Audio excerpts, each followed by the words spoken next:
নমস্কার, আমি পার্থরাজ মিশ্র, শিক্ষক অমরশীল রঘুনাথ হাই স্কুল। আপনাদের সবাইকে আজ আরও একবার অ্যারাইজ অ্যান্ড অ্যাওয়েকের ক্লাসরুমে স্বাগত জানাই। আমার স্নেহের ছাত্রছাত্রীরা, বিশেষত দশম শ্রেণীর ছাত্রছাত্রীরা, আজকে আমি তোমাদের জন্য ভারতের শিল্প অধ্যায়ের অন্তর্গত তথ্য প্রযুক্তি শিল্প, যাকে আমরা ইংরেজিতে বলি ইনফরমেশন টেকনোলজি ইন্ডাস্ট্রি, এইটা নিয়ে আলোচনা করব।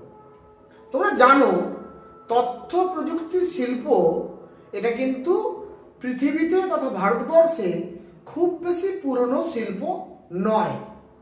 এই শিল্পটিকে আমরা বলতে পারি চতুর্থ স্তরের অর্থনৈতিক ক্রিয়াকলাপের অন্তর্গত, নব্য অর্থনৈতিক কার্যাবলীর অন্তর্গত একটি ইকোনমিক অ্যাক্টিভিটিজ বা অর্থনৈতিক ব্যবস্থা। যাই হোক, এই তথ্য প্রযুক্তি শিল্প সম্পর্কে বা ইনফরমেশন টেকনোলজি ইন্ডাস্ট্রি সম্পর্কে আজকের ক্লাসটা আমি উপস্থাপন করব। ক্লাসের শুরুতেই সবাইকে বিনম্রভাবে অনুরোধ করব, এখনো যারা আমার এই চ্যানেলটি সাবস্ক্রাইব করেননি, দয়া করে আমার এই অ্যারাইজ অ্যান্ড অ্যাওয়েক ইউটিউব যে চ্যানেলটি, এটি সাবস্ক্রাইব করবেন, এটা আমার বিনম্র অনুরোধ। সেই সঙ্গে আরেকটি গুরুত্বপূর্ণ কথা বলে রাখি, অবশ্যই কিন্তু বেল আইকনটি ক্লিক করে অল নোটিফিকেশনটি অন করে নেবেন। আর যে সমস্ত ছাত্রছাত্রী বা সম্মানীয় ব্যক্তিবর্গ আমার এই ক্লাস ভিডিওগুলো দেখার সময় আপনাদের বোর্ডে যে সমস্ত লেখাগুলো আছে, এই লেখাগুলো যদি দেখতে অসুবিধে হয় বা অস্পষ্ট লাগে, সেক্ষেত্রে আপনারা কিন্তু ওই ভিডিওটির ডেসক্রিপশন বক্সে এবং পাবলিক কমেন্ট বক্সে একটা কিন্তু গুগল ড্রাইভের লিংক পাবেন। ওই গুগল ড্রাইভের লিংকটাকে যদি আপনারা টাচ করেন, তাহলে কিন্তু এই হোয়াইট বোর্ড ইমেজ বা আমাদের যে বোর্ডের লেখাগুলো আপনি স্পষ্টভাবে দেখতে পাবেন। ফলে কোনো ধরনের কোনো অসুবিধে হওয়ার কথা নয়। আমার স্নেহের ছাত্রছাত্রীরা, তোমরা মনে রাখবে, আমি কিন্তু তোমাদের জন্য অনেক কষ্ট করে এই বোর্ড ওয়ার্কগুলো করে থাকি। এই বোর্ড ওয়ার্কটাই কিন্তু আজকের ক্লাসের মূল বিষয়। ফলে স্নেহের ছাত্রদেরকে বলবো, তোমরা কিন্তু ভিডিওটি দেখার পাশাপাশি এই বোর্ডের লেখাগুলোকে ভূগোল খাতায় নোট করে নেবে এবং অবশ্যই ভিডিওটা মন দিয়ে শেষ পর্যন্ত দেখবে। তাহলে দেখবে এখান থেকে যে প্রশ্নই আসুক না কেন, তোমাদের আর কোনো অসুবিধে হবে না। তাহলে মূল আলোচনায় চলে আসি। ক্লাসের প্রথমেই আমি কিন্তু তোমাদেরকে যেটা বলতে চাই সেটা হচ্ছে আজকের ক্লাসের কাম্য শিখন উদ্দেশ্যগুলো কি কি, অর্থাৎ আজকের ক্লাসটা করলে তোমরা কোন কোন বিষয় শিখতে পারবে, জানতে পারবে, এটা হচ্ছে প্রথমে আমরা জেনে নিয়ে এসো। প্রথম কাম্য শিখন উদ্দেশ্য হচ্ছে তথ্য প্রযুক্তি শিল্পের সংজ্ঞা তোমরা কিন্তু প্রদান করতে পারবে আজকের ক্লাসটা দেখার পর। 2 নম্বর শিখন উদ্দেশ্য হচ্ছে ভারতে তথ্য প্রযুক্তি শিল্পে কেন দ্রুত বিকাশ লাভ করেছে, এটার কারণগুলো কি কি, সেই কারণগুলো কিন্তু তোমরা অনুধাবন করতে পারবে আজকের এই ক্লাসটা দেখলে। 3 নম্বর শিখন উদ্দেশ্য কি, যে প্রশ্নটা প্রায়শই পরীক্ষায় পড়ে, ব্যাঙ্গালোর শহরকে ভারতের সিলিকন ভ্যালি বলা হয় কেন? এখান থেকে শর্ট প্রশ্নও পড়ে, কোন শহরকে ভারতের সিলিকন ভ্যালি বলা হয়। আবার 2 নম্বরের প্রশ্ন বা 3 নম্বরে ব্যাখ্যাধর্মী প্রশ্ন পড়ে, ব্যাঙ্গালোরকে কেন সিলিকন ভ্যালি বলা হয়। এটা কিন্তু আমাদের 3 নম্বর শিখন উদ্দেশ্য। 4 নম্বর শিখন উদ্দেশ্য, যেটা শর্ট নোট আসে, হোয়াট ইজ আউটসোর্সিং। আউটসোর্সিং ব্যাপারটা কি, বা হোয়াট ইজ অফশোরিং। অফশোরিং বলতে আমরা কি বুঝি, মানে আউটসোর্সিং এবং অফশোরিং এই যে বিষয়গুলো, এই বিষয়গুলো আসলে কি, সেটা তোমরা কিন্তু আজকের ক্লাসটা করলে উপলব্ধি করতে পারবে। এবং সবশেষে আমি তোমাদেরকে উল্লেখ করব যে ভারতবর্ষের কোন কোন শহরে মোটামুটি ভাবে সর্বশ্রেষ্ঠ তথ্য প্রযুক্তি শিল্প কেন্দ্রগুলো গড়ে উঠেছে, সেইগুলো কিন্তু আমি শেষে তোমাদেরকে ম্যাপ দেখে লোকেশনগুলো বলে দেবো। তাহলে এইগুলো হচ্ছে আজকের ক্লাসের কাম্য শিখন উদ্দেশ্য। এবারে যে আমি প্রথমেই যেটা তোমাদেরকে দেখতে বলবো, তোমরা একটু বোর্ডের দিকে তাকাও, এটাকে একটা কমপ্লিট যাকে বলা যায় ডেফিনেশন।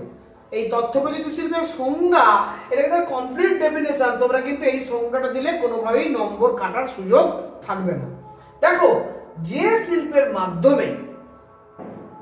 শিল্পের মাধ্যমে কম্পিউটার, টেলিযোগাযোগ ও ইন্টারনেট ব্যবস্থার সাহায্যে, কি কি বিষয়? কম্পিউটার, টেলিযোগাযোগ এবং ইন্টারনেট ব্যবস্থার সাহায্যে শিক্ষা, স্বাস্থ্য, প্রতিরক্ষা, আবহাওয়া এবং জলবায়ুর তথ্য বিশ্লেষণ, অবস্থান নির্ণয় ইত্যাদি বিভিন্ন বিষয়ের তথ্য সংগ্রহ, তথ্য বিশ্লেষণ, তথ্য পরিমার্জন এবং তথ্য সঞ্চয় করা হয় প্রধানত ব্যবসায়িক প্রয়োজনে। যে শিল্পের মাধ্যমে, তাকেই আমরা তথ্য প্রযুক্তি শিল্প বা ইনফরমেশন টেকনোলজি ইন্ডাস্ট্রি বলে থাকি। তাহলে বুঝতেই পারছো, এই শিল্পটা কিন্তু মূলত জ্ঞান নির্ভর শিল্প এবং মানব সম্পদ নির্ভর শিল্প। বুঝতেই পারছো যে এই শিল্পটা কিন্তু জ্ঞান নির্ভর, মানব সম্পদ নির্ভর শিল্প হওয়ার জন্য এটিকে আমরা বলতে পারি নব্য বা চতুর্থ স্তরের অর্থনৈতিক কার্যাবলী। ইংরেজিতে বলা হয় কোয়াটারনারি ইকোনমিক অ্যাক্টিভিটিজ। তাহলে এটাকে কি বলবো? চতুর্থ স্তরের ইকোনমিক অ্যাক্টিভিটিজ, বা আমরা ইংরেজিতে বলি কোয়াটারনারি ইকোনমিক অ্যাক্টিভিটিজ। বুঝতে পেরেছো? তাহলে দেখো, জ্ঞান ভান্ডার নির্ভর জনকল্যাণমুখী সমাজ গঠন, জ্ঞান ভান্ডার নির্ভর জনকল্যাণমুখী সমাজ গঠন ও ব্যবসায়িক পরিষেবা প্রদান এই শিল্পের মূল উদ্দেশ্য। তাহলে মোটামুটি সংজ্ঞাটা থেকে বুঝতে পারছো, এখানে কিন্তু কম্পিউটার লাগছে, টেলিযোগাযোগ ব্যবস্থা লাগছে, ইন্টারনেট লাগছে। এই সমস্ত অত্যাধুনিক প্রযুক্তিবিদ্যাগুলোকে কাজে লাগিয়ে আমরা শিক্ষা, স্বাস্থ্য, প্রতিরক্ষা, আবহাওয়া এবং জলবায়ু বিভিন্ন প্রকার তথ্য, ভূপৃষ্ঠের কোন স্থানের অবস্থান ইত্যাদি বিষয়ে আমরা তথ্য সংগ্রহ করি, সেই তথ্যকে বিশ্লেষণ করি, সেই তথ্যকে পরিবর্ধন করি, সেই তথ্যকে সঞ্চয় করি, মূলত ব্যবসায়িক প্রয়োজনে করে থাকি।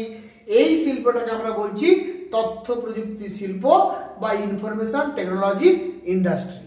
এবার একটু ভালো করে ভেবে দেখো, আমাদের ভারতবর্ষে মূলত 8-এর দশকের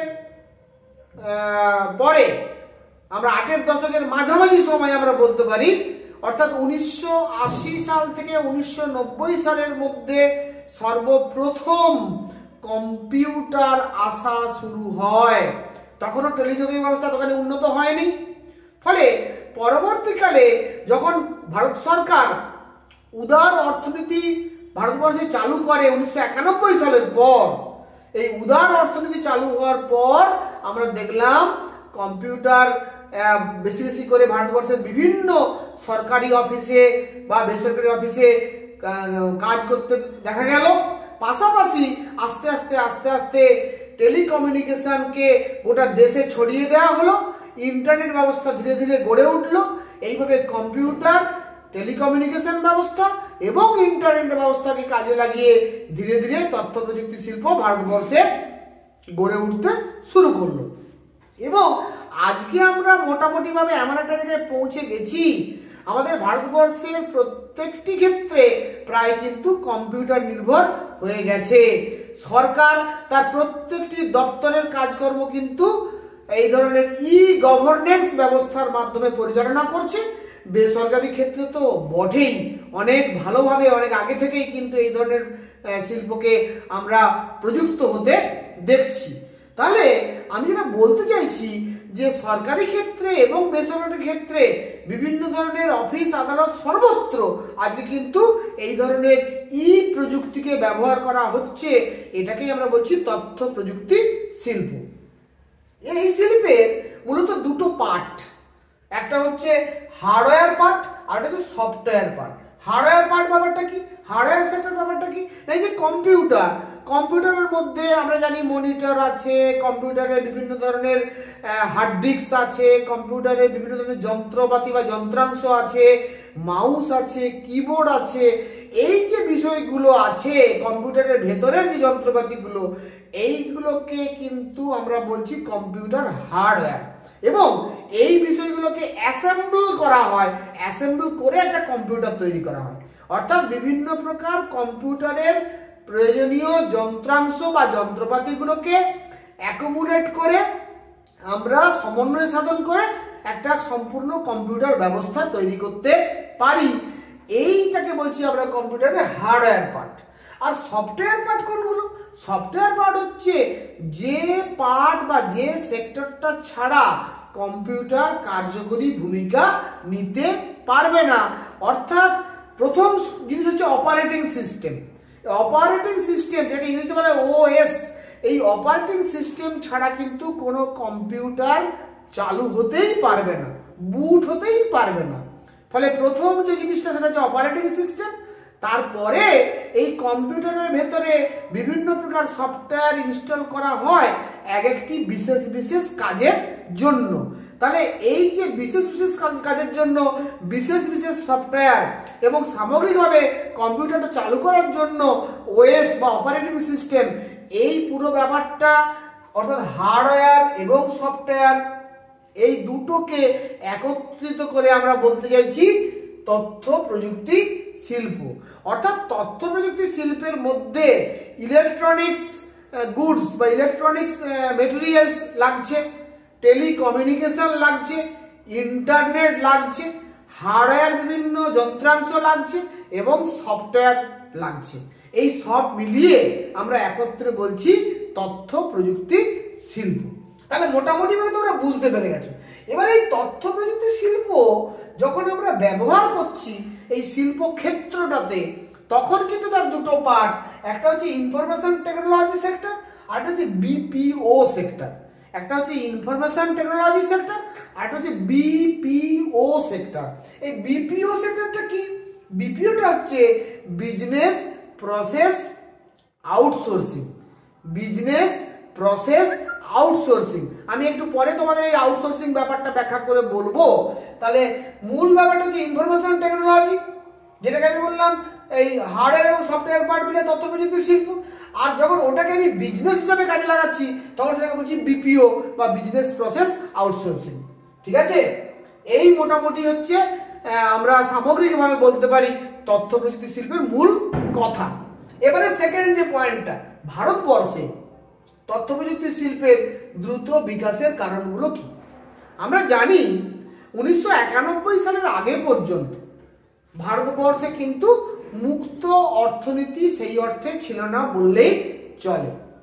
1991 সালে আমরা জানি আমাদের ভারতবর্ষে যখন পিভি নরসিংহ রাও দেশের প্রধানমন্ত্রী হলেন এবং ডক্টর মনমোহন সিং যখন ভারতবর্ষের অর্থমন্ত্রী হলেন, তাদের নেতৃত্বে তাদের উদ্যোগে কিন্তু আমরা দেখেছিলাম ভারতবর্ষে মুক্ত অর্থনীতি চালু হয়েছিল।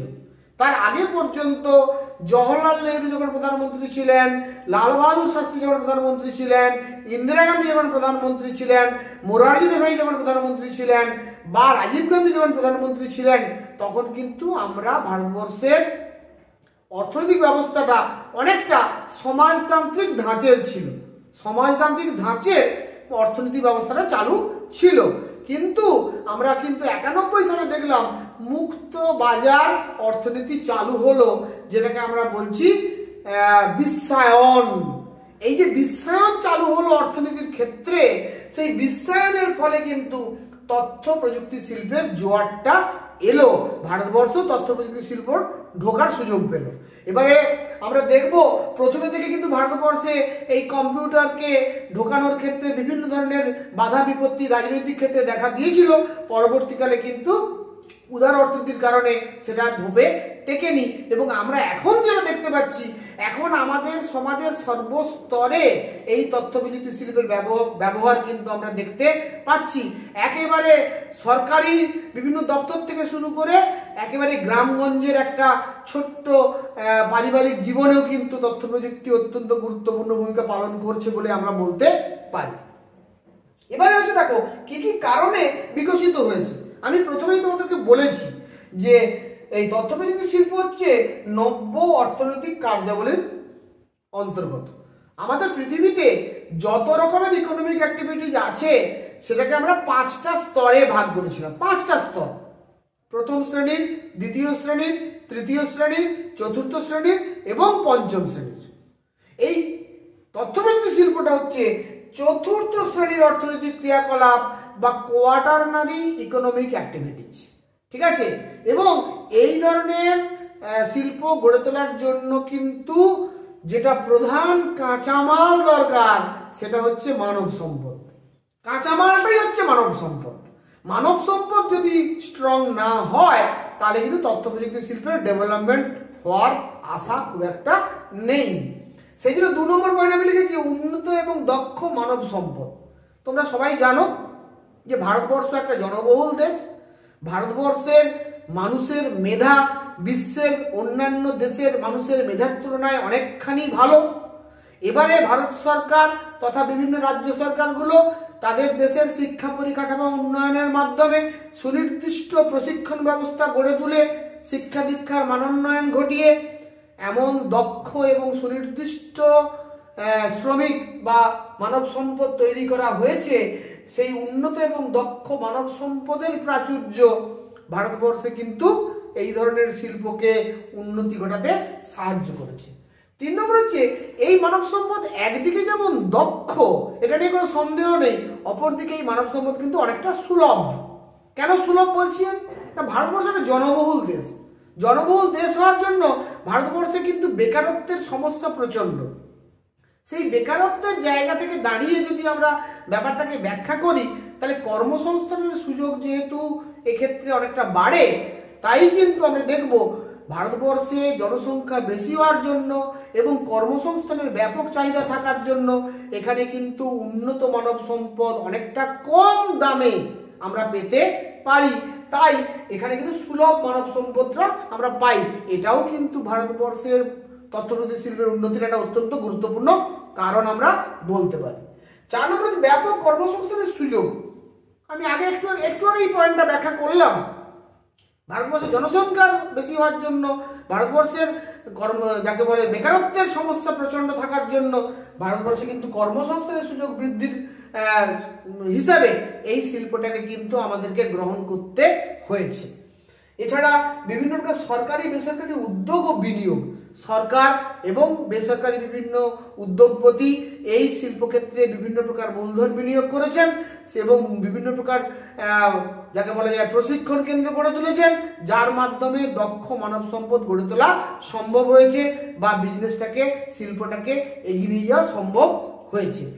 শিক্ষা পরিকাঠামো উন্নয়নের ক্ষেত্রে একই কথা, সরকারি এবং বেসরকারি বিভিন্ন উদ্যোগে শিক্ষা পরিকাঠামো উন্নয়নের মাধ্যমে এই পার্টিকুলার শিল্পের জন্য প্রয়োজনীয় শ্রমিক তৈরির জন্য, দক্ষ শ্রমিক তৈরির জন্য পড়াশোনার পরিকাঠামোকে সেইভাবে গড়ে তোলা হয়েছে, যেটা কিন্তু শিল্পটাকে গড়ে তুলতে সাহায্য করেছে। এছাড়া বৈদেশিক মুদ্রা অর্জনের সুযোগ, যেহেতু এই শিল্পটা গোটা পৃথিবীতে উদার অর্থনীতির ফলে যে কোনো দেশেই আমরা এই শিল্পটাকে নিয়ে কিন্তু বাণিজ্য করতে পারি, তাই কিন্তু ব্যাপক বৈদেশিক মুদ্রা অর্জনের সুযোগ আছে। এটাও কিন্তু এখানে ভারতবর্ষের ক্ষেত্রে বৈদেশিক মুদ্রা অত্যন্ত গুরুত্বপূর্ণ একটা বিষয়, সেজন্য কিন্তু এই শিল্পটা গড়ে উঠতে পেরেছে। সর্বোপরি ভারতবর্ষে আজ এখন কিন্তু ভারত সরকারের উদ্যোগে তথা বিভিন্ন রাজ্য সরকারের সহযোগিতায় এবং অর্থ বিনিয়োগের ফলে গোটা ভারতবর্ষতে বিদ্যুতায়ন সম্পূর্ণ হয়েছে। প্রত্যেকটা গ্রামে এখন বিদ্যুৎ পৌঁছে গেছে। ভারতবর্ষের এই শিল্পের জন্য খুব বেশি জল লাগে না, শুধুমাত্র এবং খুব বেশি জমিও লাগে না। কম জমির ওপরে, অতি অল্প জমির ওপরে একসঙ্গে বহু মানুষের কর্মসংস্থানের সুযোগ সৃষ্টি হয়। ভারতবর্ষের মতো জনবহুল দেশে শিল্প করার ক্ষেত্রে জমি নিয়ে যে সমস্যা দেখা দেয়, এক্ষেত্রে সেই সমস্যা থাকে না। প্লাস ভারতবর্ষে বিভিন্ন জায়গায় সেজ বা স্পেশাল ইকোনমিক জোন তৈরি করার ফলে বিভিন্ন বিদেশি শিল্পপতিরা কিন্তু আকৃষ্ট হয়েছে এখানে বিনিয়োগ করার জন্য। প্লাস এখানে যে এই শিল্পটা যেহেতু 24x7 অর্থাৎ কন্টিনিউয়াস 24 ঘন্টা ধরে এই শিল্পে পরিকাঠামো পরিষেবা দেওয়া হয়, তাই এখানে কিন্তু জলের যে প্রয়োজনীয়তা আছে সেই জলের সাপ্লাই বা প্রাচুর্যও কিন্তু ভারতবর্ষের অসুবিধে নেই। ফলে বিদ্যুৎ, জল এবং জমির সহজলভ্যতা এই শিল্পটা গড়ে তুলতে সাহায্য করেছে আমরা বলতে পারি। তাহলে সামগ্রিকভাবে এই শিল্পটা গড়ে ওঠার পিছনে প্রধান যে কারণটা হচ্ছে সেটা হচ্ছে উন্নত এবং দক্ষ মানব সম্পদ, সুলভ মানব সম্পদ, যেটা কিন্তু আমরা বিদেশের যে কোনো দেশের মানব সম্পদের সঙ্গে তুল্যমূল্যভাবে লড়াই করার মতো জায়গাতে আছি।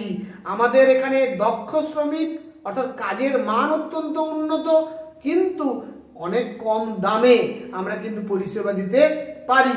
তাই ভারতবর্ষে তথ্য প্রযুক্তি শিল্প দ্রুত বিকাশ লাভ করতে পেরেছে, আমরা এটা জোর গলায় বলতে পারি।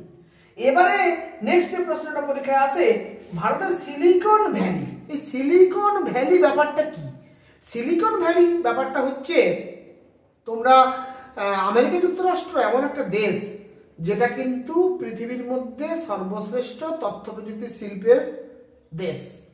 পৃথিবীতে কিন্তু সব থেকে বেশি তথ্য প্রযুক্তি শিল্প যদি গড়ে উঠেছে কোন দেশে যদি প্রশ্ন করা হয়, উত্তর হবে আমেরিকা যুক্তরাষ্ট্র। এই আমেরিকা যুক্তরাষ্ট্রের ক্যালিফোর্নিয়া প্রদেশের বা ক্যালিফোর্নিয়া রাজ্যের সান ফ্রান্সিসকো শহরে সর্বপ্রথম পৃথিবীর মধ্যে সর্বশ্রেষ্ঠ তথ্য প্রযুক্তি শিল্প গড়ে উঠেছিল। এই তথ্য প্রযুক্তি শিল্প গড়ে উঠেছিল বলে ওইটাকে বলা হয় Silicon Valley of America. Silicon Valley of America. আমাদের ভারতবর্ষে তথ্য প্রযুক্তি শিল্পের সব থেকে বেশি উন্নতি আমরা দেখতে পাই কর্ণাটক রাজ্যের ব্যাঙ্গালোর নামক শহরে, কর্ণাটকের রাজধানী।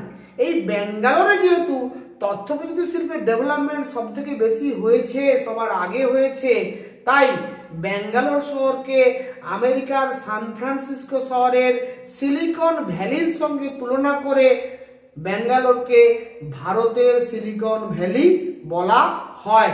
সিলিকন কথার অর্থ বালি, যেহেতু ইলেকট্রনিক শিল্পের সঙ্গে এই সিলিকনের গুরুত্বপূর্ণ যোগাযোগ আছে, তাই একে সিলিকন ভ্যালি বলা হচ্ছে। যাই হোক না কেন, তাহলে কেন ব্যাঙ্গালোরকে বা বেঙ্গালুরুকে কেন সিলিকন ভ্যালি বলা হয় ভারতে, তোমরা নিশ্চয়ই উপলব্ধি করতে পেরেছো। এবারে নেক্সট যেটা আলোচনা করবো আউটসোর্সিং। আমি বলেছিলাম যে আউটসোর্সিং ব্যাপারটা তোমাদেরকে বোঝাবো।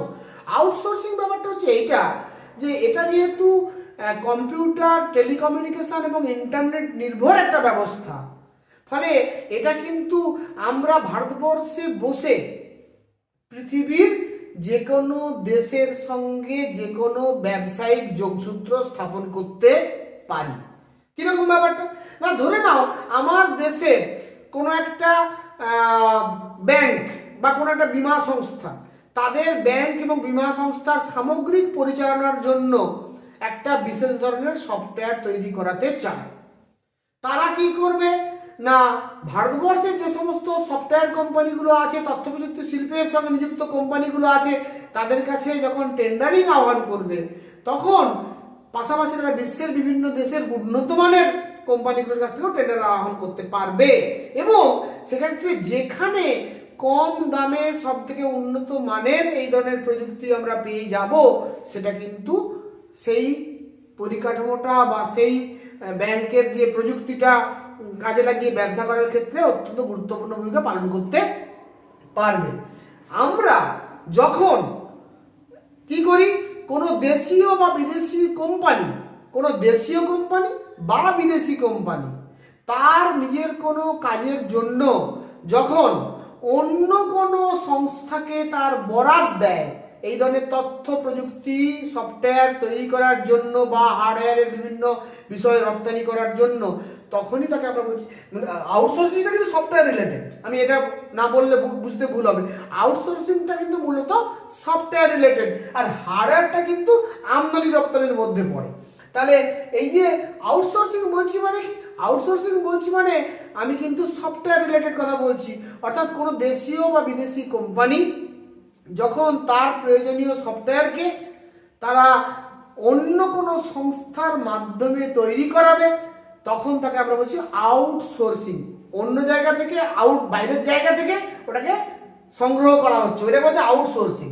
আবার অন্য কোনো দেশ থেকে এই কাজ যদি করিয়ে দেওয়া হয় তখন তাকে বলা হচ্ছে অফশোরিং।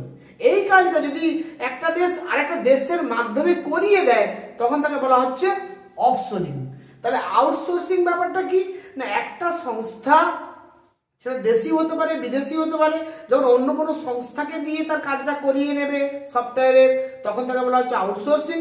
আবার যখন অন্য কোনো দেশ থেকে ওই কাজটা করিয়ে দেওয়া হবে তখন তাকে বলা হবে অফশোরিং। তাহলে বুঝতে পারলে আউটসোর্সিং ব্যাপারটা কি বা অফশোরিং ব্যাপারটা কি, এটা নিয়ে নিশ্চয়ই আর কোনো সমস্যা বা সন্দেহ থাকার কথা নয়। নেক্সট যেটা পড়বো সেটা হচ্ছে ভারতবর্ষের প্রধান প্রধান তথ্যপ্রযুক্তি শিল্প কেন্দ্রগুলোর নাম কি। ভারতবর্ষের প্রধানতম তথ্যপ্রযুক্তি শিল্প কেন্দ্রের নাম, যেটাকে বলতে পারি সর্বশ্রেষ্ঠ প্রথম স্থান, সেটা হচ্ছে বেঙ্গালুরু। সেটা হচ্ছে বেঙ্গালুরু। দ্বিতীয় হচ্ছে চেন্নাই, দ্বিতীয় বৃহত্তম তথ্যপ্রযুক্তি শিল্প কেন্দ্রের নাম হচ্ছে চেন্নাই। তৃতীয় বৃহত্তম তথ্যপ্রযুক্তি কেন্দ্রের নাম হচ্ছে হায়দ্রাবাদ। চতুর্থ বৃহত্তম তথ্যপ্রযুক্তি কেন্দ্রের নাম হচ্ছে পুনে। পঞ্চম আমরা বলতে পারি কলকাতা। ষষ্ঠ আমরা বলতে পারি তিরুবনন্তপুরম। ঠিক আছে, এর মধ্যে পুনে শহরকে আমরা টেক সিটি বলতে পারি। কেন না, এই টেকনোলজির দিক থেকে এই শহর এগিয়ে থাকার জন্য টেক সিটি বলা হয়। এবং ভারতের বৃহত্তম আইটি পার্ক, যার নাম রাজীব গান্ধী আইটি পার্ক, এটা কিন্তু পুনে শহরেই অবস্থিত।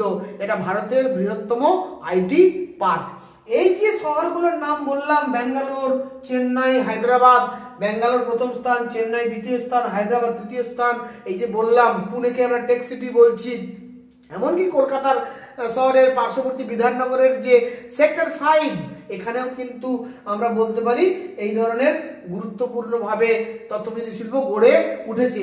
একেবারে রিসেন্টলি আমরা দেখছিলাম পশ্চিমবঙ্গ সরকারের উদ্যোগে, আমাদের এখানে কিন্তু পশ্চিমবঙ্গ সরকারের উদ্যোগে রাজারহাট নিউ টাউনে একটি বিরাট তথ্য প্রযুক্তি হাব গড়ে তোলা হচ্ছে।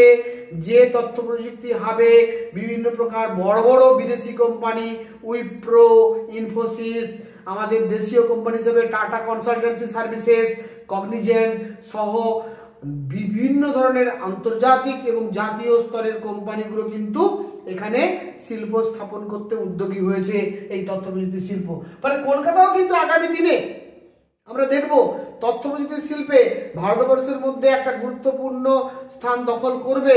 এবং এই বর্তমান পশ্চিমবঙ্গ সরকার কিন্তু এই কলকাতা রাজারহাট নিউ টাউনে যে তথ্য প্রযুক্তি শিল্পের উন্নয়ন ঘটানোর জন্য চেষ্টা করছেন, ওটাকেও তিনি সিলিকন ভ্যালি বলতে চাইছেন সরকারের তরফ থেকে। যাই হোক না কেন, মূল কথাটা হচ্ছে এইটাই যে এখানে কিন্তু Wipro, Infosys, TCS, Cognizant, Webel, Dell, IBC software ইত্যাদি অসংখ্য দেশি বিদেশি সংস্থা কিন্তু কাজের জন্য বিনিয়োগ করবে এবং সেখান থেকে বিনিয়োগ, বৈদেশিক মুদ্রা যেমন অর্জিত হবে, মূলধন বিনিয়োগ যেমন হবে, সেই সঙ্গে সঙ্গে ব্যাপক কর্মসংস্থানের সুযোগ সৃষ্টি হবে। এই কথা আমরা নিশ্চিতভাবে বলতে পারি। যেটা ভারতবর্ষের যেটা গুরুত্বপূর্ণ সমস্যা, বেকারত্বের সমস্যা, কর্মসংস্থান সৃষ্টির সমস্যা, সেই ক্ষেত্রে কিন্তু এটা অনেকটা এই শিল্পের ডেভেলপমেন্ট ঘটলে, উন্নয়ন ঘটলে ভারতবর্ষের কর্মসংস্থান সমস্যা অনেকটা মিটবে, এটা আমরা আশা করতেই পারি। তাহলে আমার স্নেহের ছাত্রছাত্রীরা, আমি আশা করি তোমাদেরকে তথ্যপ্রযুক্তি শিল্প পুরো ব্যাপারটা বোঝাতে পেরেছি। যদি তোমাদের ভিডিওটা ভালো লেগে থাকে তোমরা ভিডিওটা অবশ্যই লাইক করবে, তোমার বন্ধুদের মধ্যে শেয়ার করবে। এখনো যারা সাবস্ক্রাইব করোনি আমার এই চ্যানেলটা সাবস্ক্রাইব করবে। এই আশা রেখে সকল সম্মানীয় ব্যক্তিবর্গকে আমার তরফ থেকে সম্মান, শ্রদ্ধা, শুভেচ্ছা জানিয়ে, আমার স্নেহের ছাত্রীদের ভালোবাসা জানিয়ে আজকের আমি ক্লাস এখানেই শেষ করছি। Thank you very much.